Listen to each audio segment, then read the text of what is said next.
कहा गया है सुना गया है कोई न बोले, कहा गया है सुना गया है कोई न बोले, ज़बां दराजों को मशवरा है कोई न बोले, अजीब लुकनत पसंद हाकिम से वास्ता है, अजीब लुकनत पसंद हाकिम से वास्ता है, जो चाहता है जो सोचता है कोई न बोले।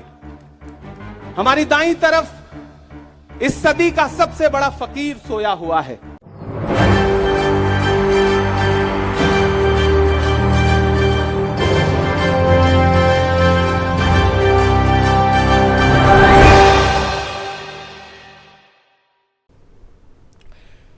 नमस्कार, मैं मोहम्मद आसिफ और आप देख रहे हैं SPN 9 न्यूज़।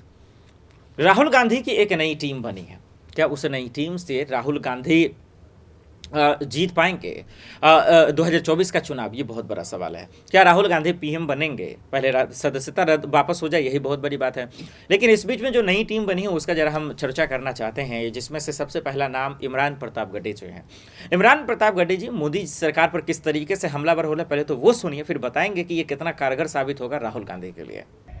एक हाकिम की सनक के से उपजे हुए एक फैसले के खिलाफ दोस्तों, भारत के लोकतंत्र के लिए एक मुश्किल लम्हा है ये। याद करिए, जब हाकिम की सनक की वजह से आप लाइनों में लग करके अपने पैसे बदलवाने के लिए बैंकों के साथियों से विनती कर रहे थे, चरौरी मिन्नत कर रहे थे, तब सबसे बड़ी आवाज बन के कौन बोल रहा था? राहुल गांधी। नतीजा क्या निकला? उनकी SPG सुरक्षा वापस ले ली गई। याद करिए, जब गब्बर सिंह टैक्स लगा करके छोटे व्यापारियों को बर्बाद करने का सपना पाला था इस सरकार ने, तो सबसे मजबूत आवाज बन के कौन बोल रहा था? राहुल गांधी। नतीजा क्या निकला? हजारों करोड़ रुपए खर्च करके उनके पीछे ट्रोल आर्मी लगा दी गई। उनकी इमेज खराब करने के लिए जितने तरीके अपना सकती थी भारतीय जनता पार्टी, उसने अपनाया। याद करिए कि जब राफेल के मुद्दे पर, राफेल में हुई लूट के खिलाफ एक अकेला शख्स पूरे देश में खड़ा होकर के चौकीदार से पूछ रहा था कि आपकी चौकीदारी का सवाल है, बताइए सच्चाई क्या है, तब उनके पीछे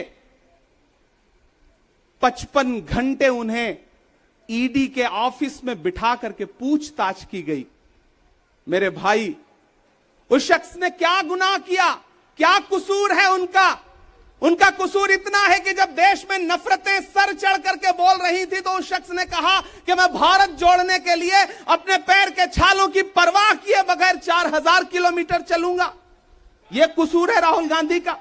यह कसूर है राहुल गांधी का कि वह एक शहीद पिता के बेटे हैं। यह कसूर है उनका। यह कसूर है उनका कि उनकी दादी ने इस देश की मिट्टी के लिए अपने खून का एक एक कतरा कुर्बान कर दिया। यह कसूर है उनका। आज भारतीय जनता पार्टी के लोग हाउस में खड़े होकर के, सदन शुरू होते ही 1 मिनट भी सदन नहीं शुरू हुआ रहता था, और खड़े होकर के राहुल गांधी माफी मांगो के नारे शुरू कर देते थे।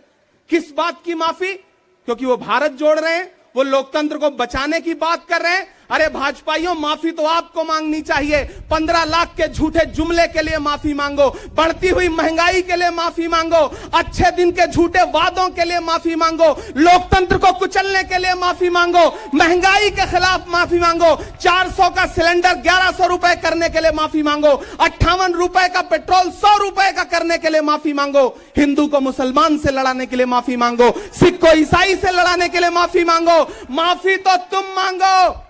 और अगर तुम ये कहते हो कि राहुल गांधी ने विदेश में जाकर के भारत का अपमान किया, तो प्रधानमंत्री जी, मैं आपसे पूछना चाहता हूं कि जब दोहा में, शंघाई में, कैलिफोर्निया में, अमेरिका में खड़े होकर के आप कह रहे थे कि भारत तो सपेरों का देश है। आप सुन रहे थे इमरान प्रताप गड्ढे को। सवाल यही है कि क्या इमरान प्रताप गड्ढे राहुल गांधी को जीत दिला पाएंगे? क्या कांग्रेस की नैया पार लगा पाएंगे? क्योंकि राहुल गांधी इन्हीं टीमों पर जो है अपना भरोसा जता रखी है। हालांकि ये लोग तमाम मसलों को लेकर मोदी सरकार को तो घेर रहे हैं, लेकिन इसके बावजूद क्या सरकार पर कोई फर्क पड़ेगा? ये एक बड़ा सवाल है जो हमें कमेंट कर आप लोग जरूर बताइएगा। देश दुनिया की बड़ी खबरों के लिए देखते रहें SPN 9 न्यूज़। नमस्कार।